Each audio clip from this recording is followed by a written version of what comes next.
Now we take another part, that is purely real and purely imaginary complex numbers. ठीक है, तो purely real and purely imaginary complex number क्या होते हैं? तो फर्स्ट पार्ट, इफ़ इमेजिनरी, इससे पहले हम क्या करते हैं, सपोज कर लेते हैं जो z है हमारा वो a plus iota b form में, ठीक है, मतलब जनरल फॉर्म में। तो अगर किसी कॉम्प्लेक्स नंबर का इमेजिनरी पार्ट जीरो हो जाता है, if I M of z is zero, that is imaginary part of z is zero, then क्या होगा? इमेजिनरी पार्ट कौन सा है यहाँ पे? बी जीरो हो जाए, ये खत्म हो जाएगा यहाँ से, तो जेड किसका इक्वल आ जाएगा? ए। तो ये जो z equal to a is called the purely real complex number. अगर आपके कॉम्प्लेक्स नंबर में आयोटा का टर्म नहीं है तो वो कहलाएगा प्योरली रियल कॉम्प्लेक्स नंबर। ठीक है, for examples 1, -1, √6 etcetera are purely real complex numbers.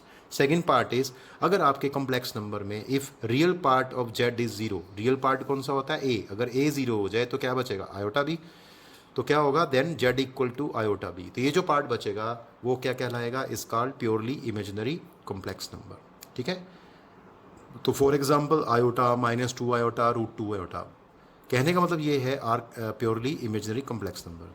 कहने का मतलब ये है कि अगर आपके कॉम्प्लेक्स नंबर में सिर्फ आयोटा की टर्म है, ओनली आयोटा की टर्म है, ये देखो आयोटा की टर्म है, तो वो जो कॉम्प्लेक्स नंबर है वो हो जाता है purely imaginary complex number. Now अब क्वेश्चन उठता है, पीछे हमने रियल नंबर सिस्टम किया था, ठीक है, एन क्या है, डब्ल्यू क्या है, जेड क्या है, आई क्या है, क्यू क्या है, आर क्या है, तो कॉम्प्लेक्स नंबर सिस्टम भी है।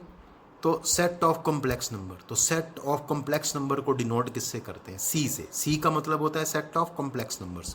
और अगर सी को आपने लिखना हो, क्योंकि सेट है तो ये इस तरह से बनेगा करली ब्रैकेट में, और इसको सेट बिल्डर फॉर्म में लिखेंगे ए प्लस आयोटा बी, मतलब ये उन नंबर्स का सेट है जिसमें ए और बी दोनों क्या होने चाहिए? रियल नंबर्स होने चाहिए। तो इस तरह से सी से सेट ऑफ कॉम्प्लेक्स नंबर को डिनोट किया जाता है। एक चीज़ मैंने रिजल्ट लिखा है यहाँ पे, इसको आपको देखना है। Since a real number A, suppose कर लो मेरे पास एक रियल नंबर स्मॉल ए है, can be written as a plus iota, a plus zero iota. अब इसका कहने का मतलब है, अगर हम किसी रियल नंबर ए को ए प्लस जीरो आयोटा लिख देते हैं तो ये नंबर क्या बन गया? Complex number. इट मीन्स क्या हो गया? ये रियल नंबर था और बना दिया कॉम्प्लेक्स नंबर। इट मीन्स क्या हुआ? Every real number is a complex number. इसका मतलब जितने भी रियल नंबर हम स्टडी करते हैं वो सारे ही कॉम्प्लेक्स नंबर होते हैं। तो अभी तक 10th क्लास तक सबसे बड़ा सिस्टम था number system, real number system, उसको बोलते हैं रियल नंबर सिस्टम। लेकिन जैसे हम कॉम्प्लेक्स नंबर कर लेते हैं और सारे जितने रियल नंबर हैं वो सारे ही किस में आ जाते हैं? कॉम्प्लेक्स नंबर सिस्टम में। तो सबसे बड़ा जो सिस्टम होगा that is complex number system होगा, जिसको डिनोट करते हैं सी से। This is set of complex numbers. एक और कॉन्सेप्ट देखते हैं, equality of complex numbers. Two complex number z1 equal to a1 plus iota b1 and z2 equal to a2 plus iota b2 are equal if a1 equal to a2 and b1 equal to b2।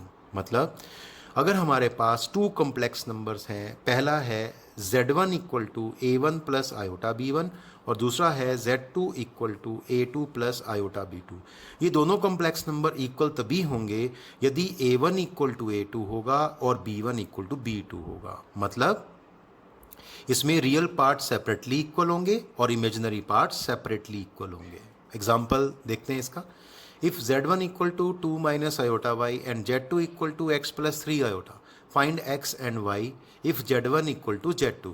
ये कहता है कि अगर ये z1 z2 equal हो जाए तो बताइए x और y की वैल्यू क्या आएगी। तो लिखा हमने z1 equal to z2, 2 minus iota y equal to x plus 3 iota. ठीक है, दोनों इक्वल थे। अब इसको मैं ऐसे लिखता हूँ, देखो 2 प्लस आयोटा और ये माइनस मैंने y के साथ लिख दिया, तो ये कैसा दिखाई दे रहा है? a plus iota b। ऐसे ही यहाँ भी लिखना होगा x प्लस 3 आयोटा। ठीक है, तो इसको हम क्या लिख सकते हैं? x प्लस आयोटा x ऐसे और आयोटा 3 लिख सकते हैं। तो अब क्या लिखना होगा? Equating real and imaginary parts both sides. जैसे ये था, क्योंकि टू कॉम्प्लेक्स नंबर्स इक्वल हैं तो इनके रियल पार्ट सेपरेटली इक्वल होंगे, मतलब 2 किसके इक्वल हो जाएगा? x के, और इमेजिनरी पार्ट सेपरेटली इक्वल होंगे। ये जानबूझ के ब्रैकेट बनाइए ताकि आपसे गलती ना हो, वरना माइनस साइन की मिस्टेक हो सकती है। तो माइनस वाई किसके इक्वल हो गया? 3 के। ठीक है, तो x 2 के इक्वल आ गया और माइनस वाई 3 के इक्वल आ गया। सॉल्व करने के बाद आंसर आया x2 and y equal to -3। ये माइनस यहाँ ट्रांसफर हो जाएगा। तो क्लियर हो गया आपको कि आपको लिखना होता है equating real and imaginary parts on both sides, इस तरह से। एक और क्वेश्चन देते हैं, देखते हैं ऐसे ही। If a plus b minus iota 3a plus 2b bracket equal to 5 plus 2 iota, find a and b। फिर से वही कॉन्सेप्ट है, a plus b minus iota 3a plus 2b bracket equal to 5 plus 2 iota. देखो मैं इसको कैसे लिख रहा हूँ, a plus b plus iota पहले, और ये माइनस मैं इसके साथ लिखूंगा, माइनस ब्रैकेट में 3a plus 2b equal to 5 plus iota 2। तो ये कैसा दिखाई देना चाहिए, a प्लस आयोटा b। ये कैसा दिखाई देगा, a प्लस आयोटा b। अब दो कॉम्प्लेक्स नंबर इक्वल है, these are two complex number are equal, तो क्या लिखना होगा, equating real and imaginary parts we get. जैसे यहाँ दिया सेम क्वेश्चन है, तो क्या होगा, ये रियल पार्ट इस रियल पार्ट के इक्वल हो जाएगा और ये इमेजिनरी पार्ट इस इमेजिनरी पार्ट के इक्वल यहाँ से हो जाएगा। तो यहाँ से देखते हैं, तो a प्लस बी 5 के इक्वल आ गया, और यहाँ से -3 minus bracket 3a plus 2b 2 के इक्वल आ गया। अब ये आपके पास टू लीनियर इक्वेशंस बन गई, two linear equation in two variables. ठीक है, तो इसको आप क्या कर सकते हैं, सॉल्व कर सकते हैं दीज टू इक्वेशन, जैसे 10th में करते थे। आप किसी भी मेथड का यूज़ कर सकते हैं, एलिमिनेशन मेथड, ठीक है, क्रॉस मल्टीप्लिकेशन मेथड, जो ठीक लगे। तो उससे सॉल्व करके आप देखेंगे, जो a की वैल्यू आएगी -12 आएगी और b की वैल्यू 17 आएगी। बहुत ईजी। चलिए नेक्स्ट कॉन्सेप्ट देखते हैं, additive inverse of a complex number. Additive inverse of a complex number z equal to -z। z का एडिटिव इनवर्स क्या होता है, -z होता है, ये आपको याद रखना है। जैसे x का एडिटिव इनवर्स क्या होता है, नंबर का -x होता है, ऐसे z का -z होता है।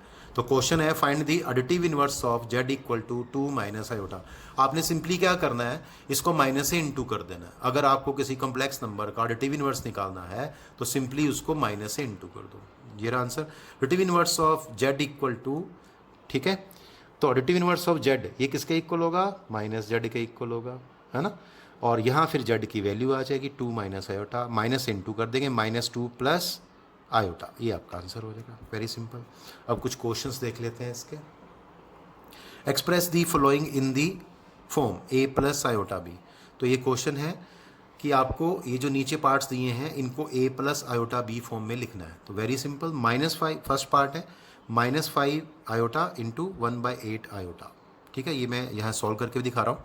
तो इसमें क्या होगा, ये जो आपका कांस्टेंट है ये इससे मल्टीप्लाई हो जाएगा, ठीक है, रियल नंबर, जो ये रियल नंबर वाला पार्ट है, -5 इंटू 1/8, तो क्या हो गया, -5/8। और आयोटा किससे इंटू हो जाएगा, आयोटा से, तो ये हो गया आयोटा स्क्वायर। आयोटा स्क्वायर की वैल्यू क्या होती है, -1, इंटू करेंगे तो आंसर क्या आ गया, 5/8। लेकिन उसने कहा था इसको a plus iota b form में लिखना है, तो इसको लिखेंगे 5/8 प्लस आयोटा, और इसको यहाँ ब्रैकेट बना देंगे। तो ये कैसा बन गया, a plus iota b, simple. Next, minus iota into 2 iota into -1/8 iota whole cube. तो पहले इन दोनों को इंटू कर लेते हैं, तो -2 आयोटा स्क्वायर हो गया, और इसको पावर ओपन कर लेते हैं, तो -1 का क्यूब -1 माइनस, और 1/8 का क्यूब 1/512 होता है, तो ये आयोटा क्यूब आ गया। अब आयोटा स्क्वायर की वैल्यू, अच्छा चलो ऐसे करते हैं, अब -2 को हम इससे मल्टीप्लाई करते हैं, तो -2 को इस नंबर से इंटू करेंगे, -1/512, और ये iota square into iota 5, base same होने से, इंटू होने से पावर ऐड हो जाएगी, तो 3 + 2 ये 5 आ जाएगा। ठीक है, अब मैं इसको ब्रेक कर देता हूँ, ये देखो, तो कैसे ब्रेक किया, आयोटा की power 4, this is iota raise to power 4 into iota, और ये हमारा कितना आ गया, माइनस माइनस प्लस, और ये फैक्टर कैंसिल होने से 1/256 आ जाएगा।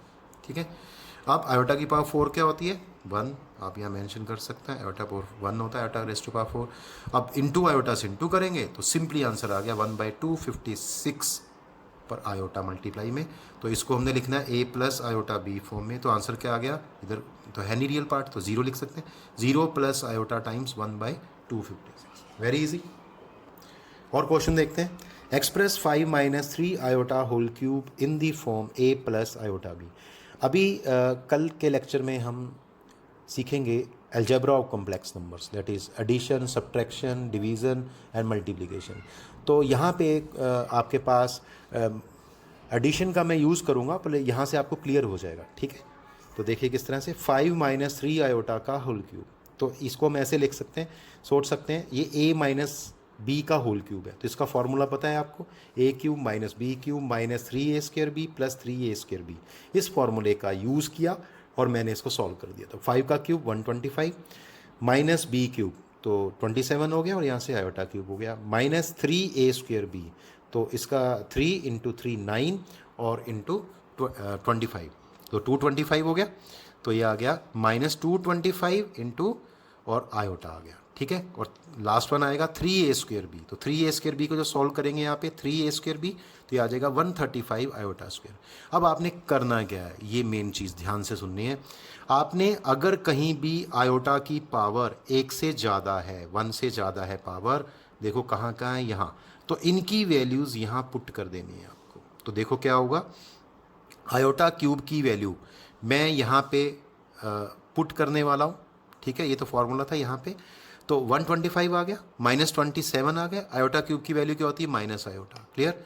ये सेम रहेगा, इसमें तो पावर है ही 1, और यहाँ आयोटा स्क्वायर की वैल्यू क्या होती है, -1, तो माइनस, ठीक है, -1 इंटू प्लस हो जाएगा -1, ठीक है। तो यहाँ मैं आपको बता देता हूँ, यहाँ आपने आयोटा स्क्वायर की वैल्यू -1 पुट की है और आयोटा क्यूब की वैल्यू माइनस आयोटा पुट की है, ठीक है। तो ये इस तरह से आ जाएगा। अब इसको मल्टीप्लाई कर देंगे तो प्लस का 27 आयोटा हो जाएगा, और इन दोनों को मैंने ऐड कर दिया। ऐड कैसे करते हैं कॉम्प्लेक्स नंबर में, जैसे ये सिमिलर टर्म है, ये तो 10th में किया ही है आपने लोअर क्लासेस में, real number plus real number, तो ये कितना आ गया ऐड करके -10। अब यहाँ से देखो 27 आयोटा और -25 आयोटा, सपोज कर लो ये आयोटा नहीं है एक्स है, तो क्या होगा, दोनों ऐड हो जाएंगे।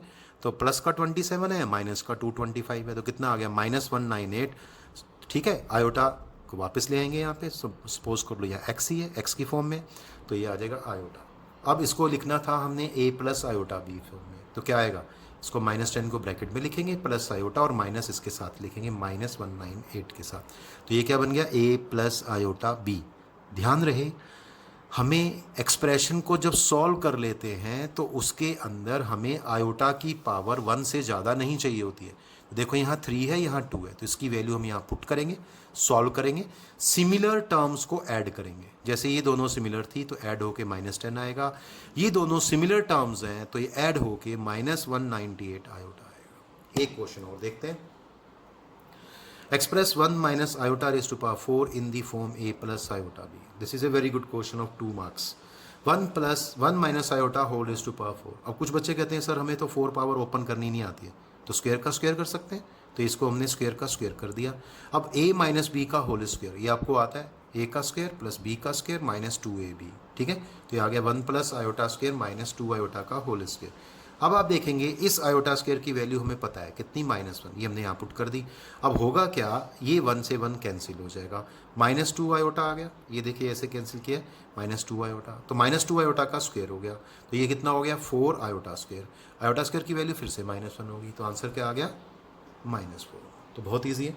तो इस तरह से आज बहुत ही ईजी वर्क किया आपने, तो एक नया टॉपिक किया आपने कॉम्प्लेक्स नंबर्स, कल इसको हम कंटिन्यू करने वाले हैं। आज इतना ही, थैंक यू।